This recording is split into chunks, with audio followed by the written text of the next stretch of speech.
All right. Hey there. Hey guys, this is Dawn Reby. Welcome to our weekly live session. And today we are talking all about unpackaging boundary myths and causes. So welcome here. I know it's a little bit different in time. So instead of our 1 o'clock Eastern, we're doing 10 a.m. Eastern. So I'm glad that several of you are popping on. Hello, Angelica. Hello, folks. And feel free to invite other folks here that you think might help be helped with this topic.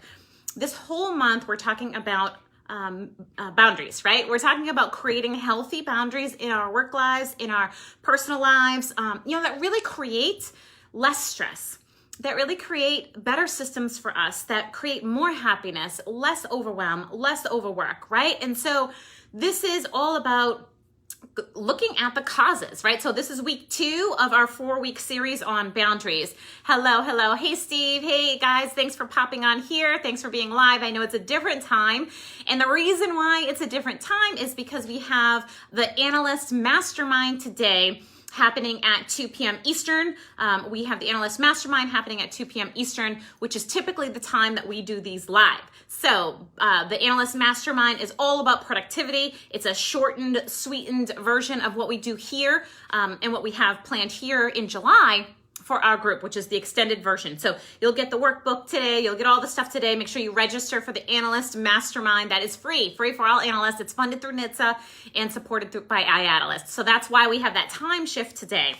But I wanted to start off with a couple of, announcements and a couple of celebrations. If you have noticed, hello, Becky, thanks for joining us. If you have noticed, we have a brand new post on our tribe. So we talk about how we can rise each other as leaders, how we can rise ourselves as leaders in law enforcement analysis. And one way to do that is to rise other analysts. So you may have seen a post all about rising other analysts, and it is an opportunity once a month. It's an opportunity for you to kind of announce or highlight an analyst or a coworker who's been very helpful for you, who's just phenomenal.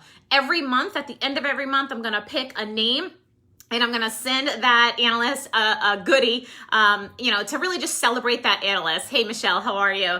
And so if you haven't already seen the Rise an Analyst, we have several analysts who have already been selected as the analyst that has really, truly impacted another person's life. We have Rhea Gerstenkorn, we have Tina Clement, Trina Hickman, Ashley Birch, and Christina Cole, who have been selected so far.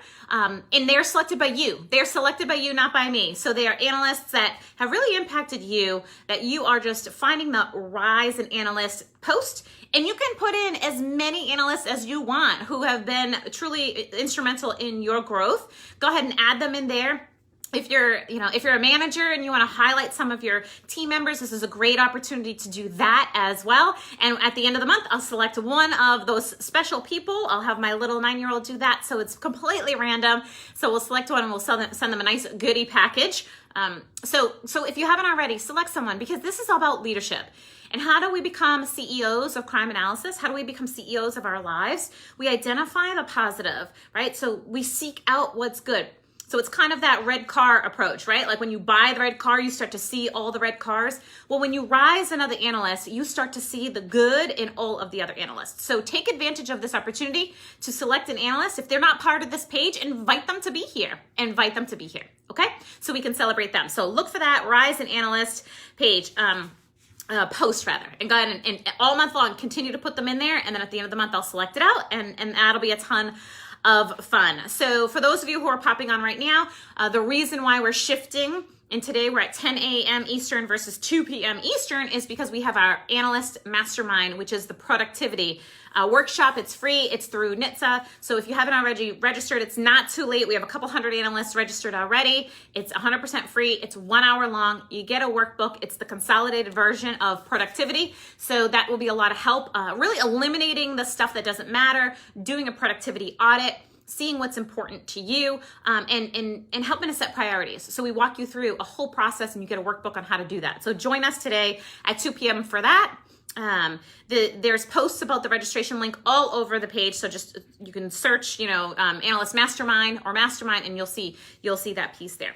Okay, so I wanted to talk a little bit about the post that was sent out on Wednesday. It was called Wellness Wednesday, and it was about, creating this mindset of being the best self, right? And what are the key factors of doing that? And so how do we build more confident, more happier, more productive lifestyles? And so it talked about 4 things, and I just want to talk about those real quickly before we dive into the causes, right? What might be causing some of these boundary challenges. So the first part of that was mindset, really thinking yourself into results. If you're looking to gain confidence, if you're looking to achieve, thinking and creating that mindset. This is what Wellness Wednesday was all about.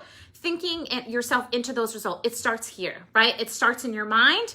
And when you think it, it is more likely to come true, right? So mindset is key. The second pillar that it builds that confidence is professional excellence, creating that roadmap to really identifying like, what do you need to do? How do you need to build your confidence? What do you need to learn that you don't know right now, right? So creating that roadmap that you're constantly developing as a professional, that you're constantly learning at least one thing a week.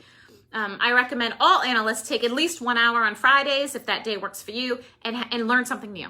Read, listen to a podcast, do whatever it is, learn something new, and because that's going to build your confidence as well.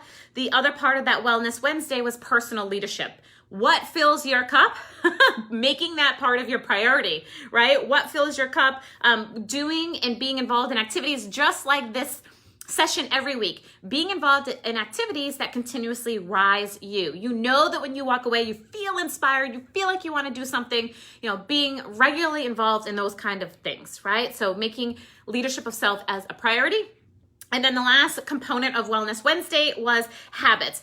How do you sustain your confidence? You implement the habits, right? The habits that every single day, little habits that build that confidence. So that's what that post was all about. Those 4 key components, mindset, personal excellence, professional excellence rather, getting that roadmap of training going on, personal leadership, consciously making efforts to do things that rise you, right? Such as the rise the leader, rise the other analyst post. And then habits, implementing it every single day. If you're sitting at your desk for 5 hours straight, that's an awful habit to have. Right? Creating habits that we are going to talk all about during the mastermind today at 2 p.m. Eastern. So make sure you register for that as well. Okay. So you also saw a post about the comment, your job overload is your responsibility. Your job overload is your responsibility. And that might feel a bit harsh. So I want to break that down today. What does that mean? My job, my overload is my responsibility, right?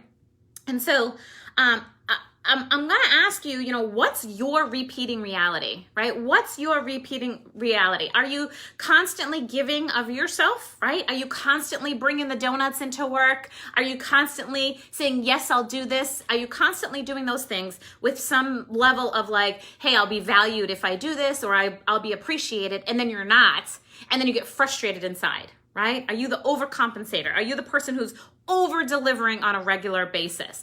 Let me know who's here. Actually, we have a bunch of people just pop on, and we kind of just got started. So we talked a little bit about mindset. We talked about rising an analyst, right? So let me know who's here today. I see a couple of you. Are any of you over deliverers or over givers? Do you constantly give and give in your work relationships, in your home relationships? Are you finding that you're always giving, and that when you're not receiving, whether receiving return of it or you're not receiving gratitude for it, then all of a sudden you get upset inside and you have feelings of, am I being used and abused, right? Is that you?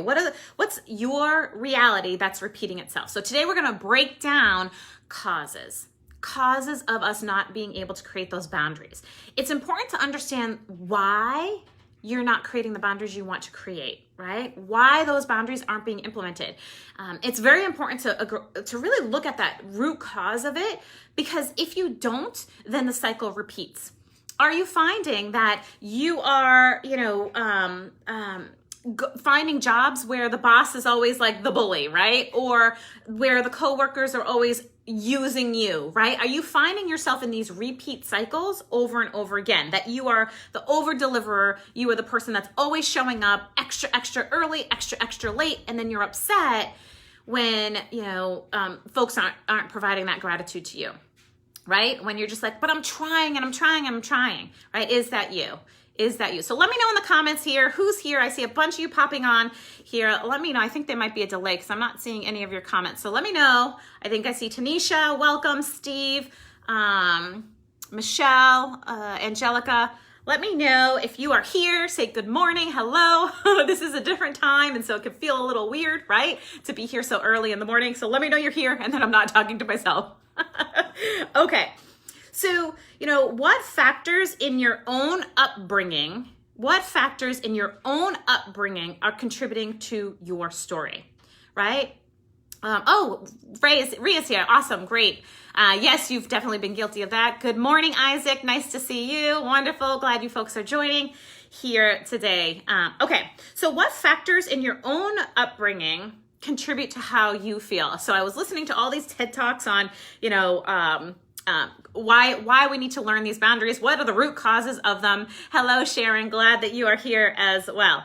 And so the TED Talks talked about these unresolved traps that we put ourselves into, whether it's because of, trauma that we experienced, the household that we grew up in, maybe you were like me. Maybe you grew up in a household where confrontation was a no-no, right? Like you were like the nagging one if confrontation happened in your household. So therefore, when you're an adult, you're so afraid to be involved in confrontation because you think you're going to be a nagger, right?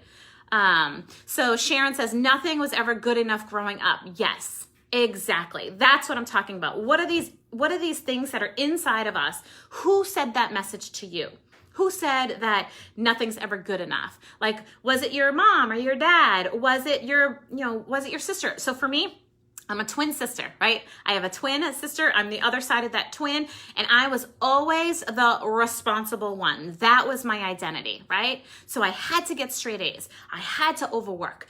If I wasn't like that eliminated my identity. Like she was the artsy one and I was the hard worker, right? And so that became me. That became, if Dawn wasn't working extra hard, then Dawn wasn't of value.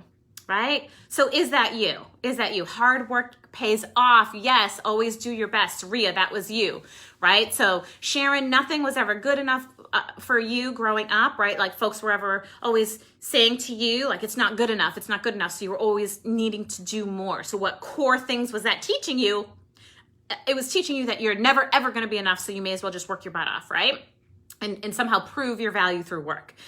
Ria, the same thing. Hard work pays off. Always do your best. Yeah, hard work pays off. But, it was almost like when I was growing up, it was almost like if you took a break, you were lazy. If you took a break, you were lazy, right? And so I had that ingrained in my mind, and that was my value system. So Steve says it seems like, let me get back there. Perfection might be the root cause of overachieving. Yeah, how many of you had to be perfectionists, right? How many of you had to be perfectionists in order to be of value? Like if your job wasn't perfectly done, then it wasn't good enough, all right? Let's see. And Sharon says, parents, I'm the oldest, responsible. One household was always negative, right? Right? Exactly, right? Becky Sue, being the oldest child.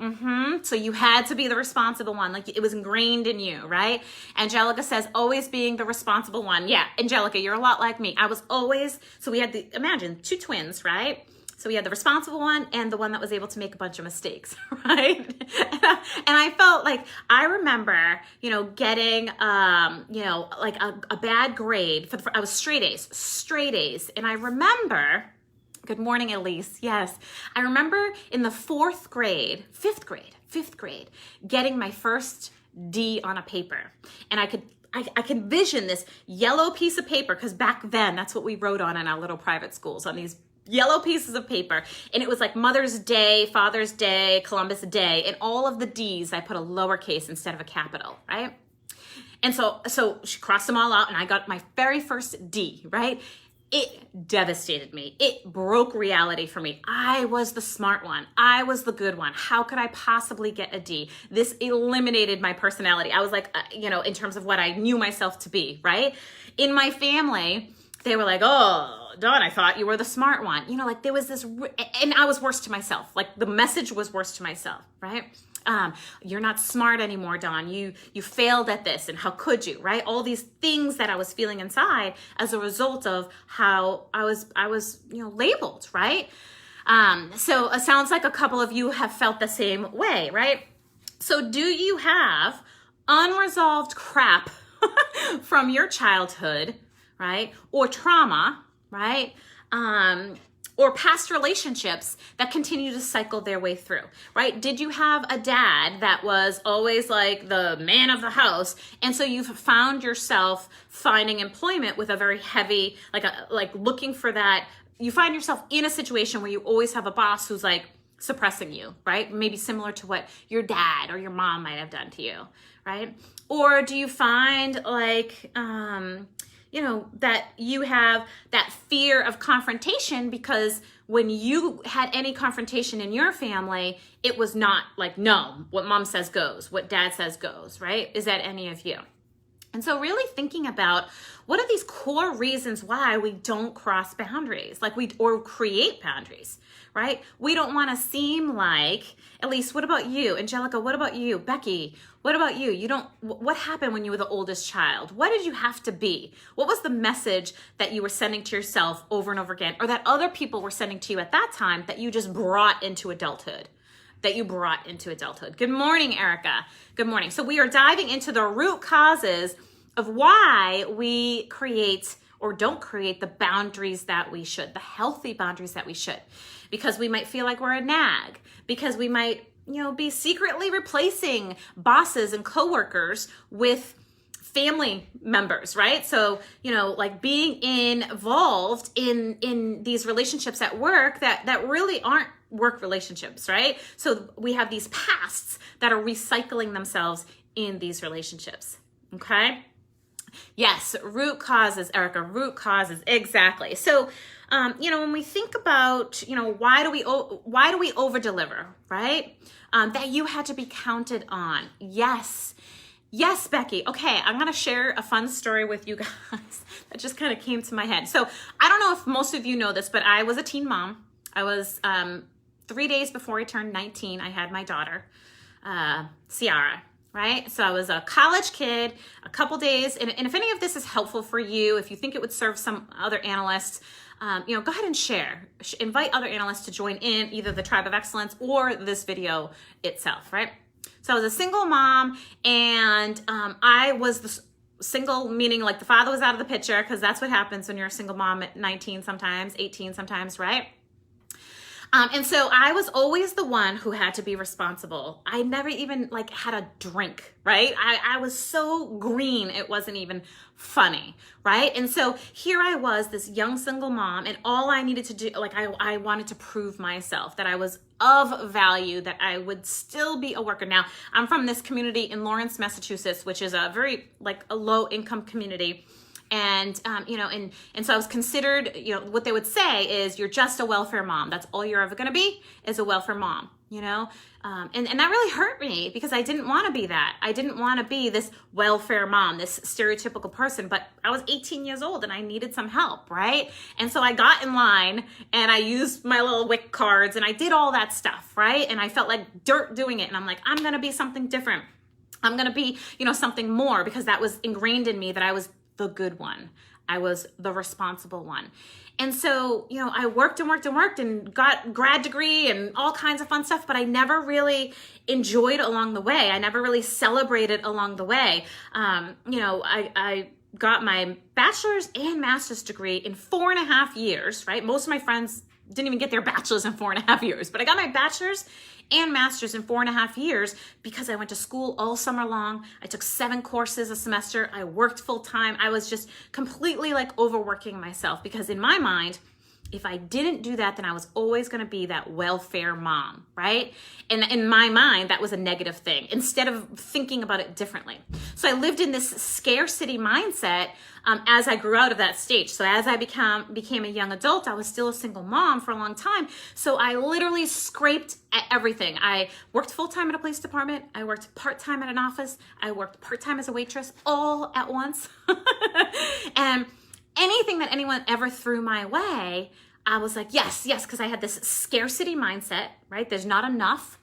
And then I had this other mindset of I'm not enough. I'm not enough because I'm not providing everything under the sun for my daughter, right? And so, I share that story with you because when you live in these mindsets, because it brought over into adult life, like it totally brought over into my 30s and my 40s, right? Because I'm getting up there. So it brought over into my adult life where I was like, okay, if I'm not doing 600 things, then I'm not of value. I'm not a good mom. I'm just that like young teenage mother again, right? Who needs WIC and mass health and all the other things that I did truly need at that time that were not negative, but I thought they were because of my mindset. And so I share that story with you because this is something that, really stopped me from creating boundaries in my life. It stopped me from creating these boundaries. And in my boundaries that were broken were around, saying no, believing that I was enough, even if I wasn't working 700 jobs, right? So I see a bunch of you are commenting here. Let me get back here and see, that you had to be counted on, Becky, that you were the oldest child, Rhea, and you had to set an example. The younger brother was the wild child and was always getting in trouble. So you could never like smoke a joint or you could never like drink alcohol because your brother was the one that did that and you couldn't do that. Plus you were in policing, so that wouldn't work for you, right? Exactly. Elise says, I'm the oldest child. I have an unhealthy need to be liked and accepted, and I'm working on that. Elise, you're not alone. Like that desire to be liked often allows us to not create those boundaries because they're like, what if people don't like me? What if they think I'm too rigid? What if I'm not pleasing people enough, right? So that feeling, I see that many people have clicked like on Elise's feeling because that is a real feeling. And Elise, what I can tell you is that you are enough and you don't have to buy all the donuts and you don't have to show up beyond, every single other person all the time. You don't have to blur those boundaries to be accepted. You are acceptable. You are worthy. You are of value, right? So Erica says it's the same. My sister was more rebellious, but she got caught. Yes, exactly, right? Angelica, you're the same too. Rhea says, so did my brother, but that never stopped him. Thankfully, he grew up and became more of an adult than me. I love it. I love it. So it is important. I want you to take a look at your life right now and ask yourself, why is your reality repeating itself? Why is your reality repeating itself? So for me, the scarcity mindset piece, you all know the story. I've shared it with you that I took this job that was 2 hours away from my house because it was the most money I had ever made in my life as an analyst. And I was like, oh my God. Plus I had my business on the side and I was like floating with dough, right? But to me, it was like I made it. I made it because I got the big paying job. I made it because, I was selected for that. But that really, that was a clear example of breaking my boundaries, right? Because I didn't get the time with my family. All the non-negotiables that I believed were in my life, time with my family, working out, taking good care of myself, none of that was met because of all the work that I was doing, that scarcity mindset, that I'm not enough mindset. So I ask you, what does that look like for you? So Rhea says, God, no, I hate being in trouble, disappointing my parents. Yeah, so you never wanted to get in trouble. Exactly. So maybe you didn't take the risks that maybe you could have taken, right? Because you had this like, oh, I'm not my brother, right? I'm the good one, right? That was in your head maybe. So Michelle says, not the oldest, but my dad did expect us to figure things out. Not that he wasn't helpful, he just had confidence in us to figure things out with little to no help, which was an exhausting expectation to live up to, but it does make you hustle as an adult. And so I say to you, Michelle, are you taking what you learned there, right, and continuing that exhaustion? Are you continuing that exhaustion, or are you allowing yourself to ask for help? Are you allowing yourself to reach out so that you're not working 750 hours a day, right? Those kind of things. So what is the reality that you're repeating? Because our parents teach us these great messages. They teach us these really great messages, but then sometimes we hold them in and we make them bigger than they have to be, right? So for me, it was the scarcity mindset. And how does this look different? And I'll show you right now. I'll give you a great example of how this looks different in my life now. So You all know, one of the things I love doing is helping analysts. And so one thing that's really important to me is my coaching program, my Rising Genius program, where I coach analysts for 6 months at a time, right? And I love doing that. I love building that relationship with analysts. I love helping them achieve. I love the success stories. I love the whole thing. And I also teach for the government, right? So Analysts, NHTSA, IACP, all the acronyms, right? So I really enjoy helping analysts. ICA, I enjoy helping analysts with the technical side too. So I enjoy helping them with the life side and the technical side. But I was starting to feel like I was taking too much on, again, to prove that I'm worthy, right? Like I'm worthy. So I had this really wonderful opportunity last week that was sent my way. And my first response was, I'm going to do it. It was actually, I think, 2 weeks ago. So the Chiefs of Police magazine said to me through IACP, so the International Association of Chiefs of Police, they produced this Chiefs magazine, and it could take 18 months to get an article approved. I mean, it's really a wonderful honor to be asked to do it, right? And I was asked, and I was like, oh my gosh, immediately, I immediately responded, oh my gosh, what a great opportunity. Yes, yes, yes, yes, yes. I will do the article in a 4-week or a 5-week turnaround. And yes, yes, yes, yes, yes, right? Because that was like the old Dawn responding. That was the old Dawn saying, ooh, I have an opportunity to feel like I'm of value, that I got asked to do something of value. So I'm going to just say yes. But then it sank in that I was operating on this recycled reality, right? This life that I really didn't want. Yes, I wanted that article, but I am involved. I'm teaching 4 classes right now online. I have 7 analysts who I'm working with one-on-one, right now, this week, right? Or over the next 2 weeks, I should say. And I'm building out some course curriculum for something else, as well as moving, right? So in my mind, I'm like, heck yeah, I will definitely do it. I will definitely do it. I will definitely do it. And then I realize that it's not within my bandwidth, right? I realize that there's some priorities right now that are taking precedent, like moving, like all these other things, right? And so I was like, oh, sugar. I said yes. I followed my old mindset, which was scarcity. It'll never be available again. When will I get this opportunity again? It's an honor, and it'll prove that I am a good analyst. It'll prove that I've made it if I write for this article, right? If I write this article. But I had to sit back and really say, well, what would my life look like? There are some non-negotiables that are really, truly non-negotiables in my life right now, right? Being there for my kids every day. Like, I do not want to be out of my home until 9 o'clock at night ever again. Like, that's a non-negotiable with me. Working out every day, yoga every day, non-negotiable, right? And I realized that if I said yes to that amazing opportunity, I wouldn't be able to do the things that I needed to do during the next 4 weeks. And so I found a replacement who's phenomenal, right? And I declined. And I felt so proud of myself that I did not feel less valuable because I said no, right? I did not feel less valuable because I said no. I felt stronger in my convictions. I felt stronger in knowing what was important in my life right here and right now. And I know the opportunity will come back at some point, right? I know that opportunity will come back at some point. Is that true for you? Do you know that opportunities will come back, or do you say yes to everything? Let me know. Let me know in the comments. Do you say yes to everything, right? Are you living in that reality of repeat? Or are you saying no to the things that you can say no to right now? So Michelle says, it took me many years to be able to ask for help at work. Yes.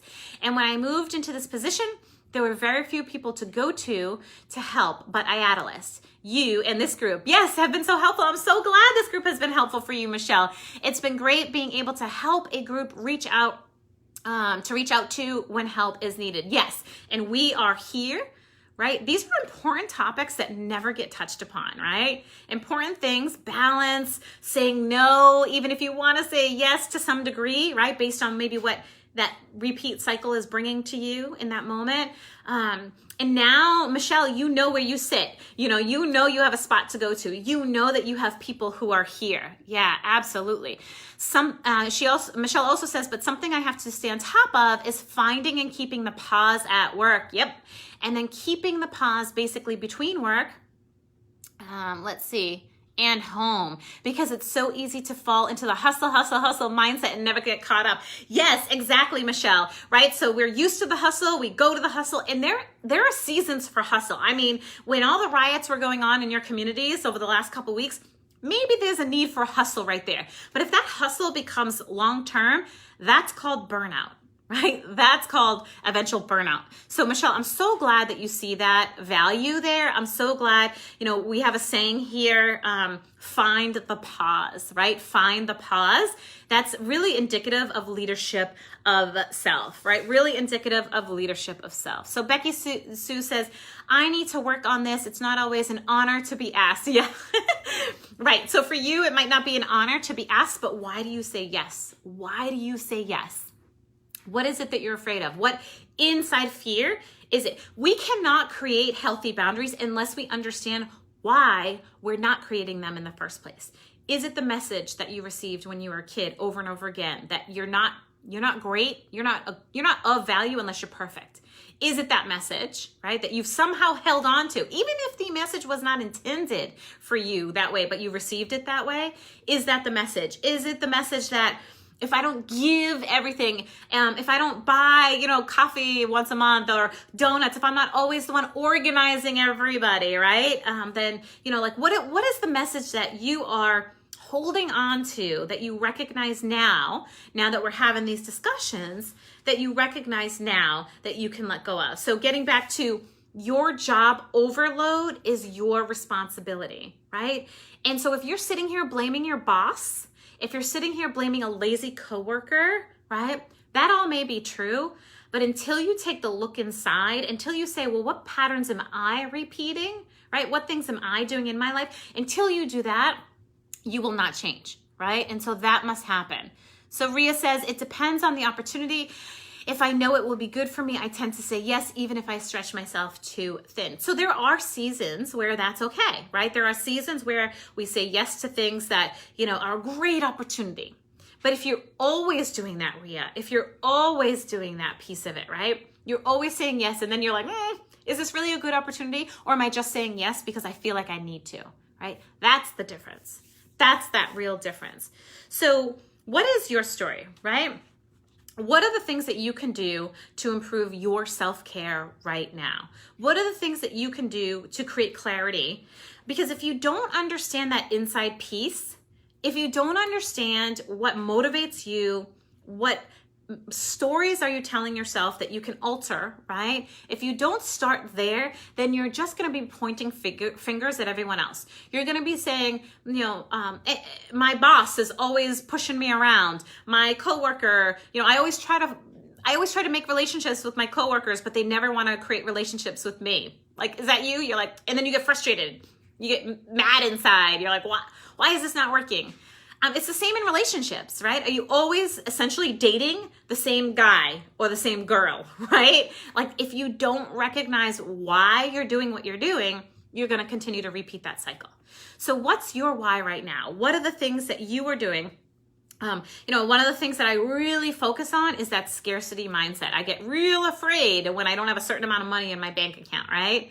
And that's a real thing for me, because there was a time in my life where I needed help, and I never want to be there again, because I felt undervalued, I felt devalued, I felt like not enough, even though I was exactly enough, right?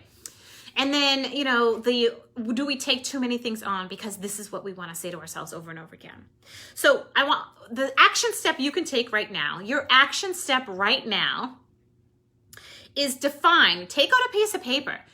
Right after this, I'm going to end this in 2 minutes so that you have plenty of time to do this, right? So your action step right now is to declare, what are your values? What are your non-negotiables? What is key to you? What is important to you in life that you know you need to say no to, right? Or yes to, right? What are the core things that are brought over from a message, maybe from your childhood, that really wasn't intended that way? Or maybe even if it was a wrong delivery to you, how are you working with it now as an adult, right? So write down, what are your values? What are your non-negotiables? So Michelle, for you, how are you finding that pause? Right? Are you building it into your schedule every Friday? Are you building it into your schedule for the following week? My pause, right? My pause. And so some causes that you could come up with would be fear of rejection, fear of abandonment, right? Fear of confrontation. Are these you? So this is what you're going to be journaling right now if you choose. Guilt. Do you suffer from the guilt? I'm just not good enough as a mama, as a dada, as whatever it is, as who you are. Do you have safety concerns, right? All of us aren't taught healthy boundaries. We're not always taught a healthy boundary. Can you recognize that and give yourself permission right now to begin to develop healthy boundaries for yourself, right? So that's what you're doing. And so walk away from this saying to myself, my non-negotiables are, and write them down. And the reason maybe why I break some of my boundaries is because of the fear of rejection, the scarcity mindset, whatever it is. And so know and give yourself permission to work on something very specific this week, right? And if you are looking to dig deeper, if you are looking to really dig deeper into creating boundaries, certainly come next week. Next week, we have another layer of this that we're digging into at our regular time on Thursday at 2 p.m., right? Eastern. Come back, right?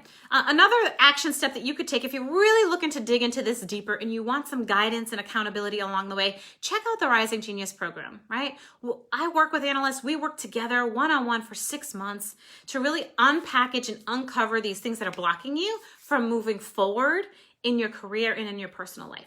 Okay, so you have a bunch of things that you can do to move forward, and and I'm thankful that you're doing this with me because I'm exploring some stuff about myself that I really didn't know before. So thank you for allowing me to share that with you and for taking the next steps to really move forward in your own growth and in your own development.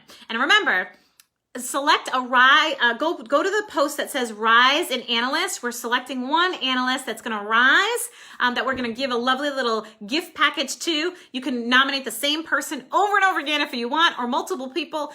Once a month, we're going to be going in and we're going to be plucking out someone and sending them, the Rise in Analysts. So Erica, Ria, Becky, Angelica, all of you folks who are here, Steve, go to that post, Rise in Analyst, post about someone that you want to rise. Wouldn't it feel cool if they got a little recognition, a little gift package, a little recognition on our page too, because of you, because of your action step to do that? All right, you all have a wonderful week, and I look forward to seeing you at the 2 o'clock Productivity Masterclass, scheduled our Analyst Masterclass today, 2 p.m. Eastern. See you then.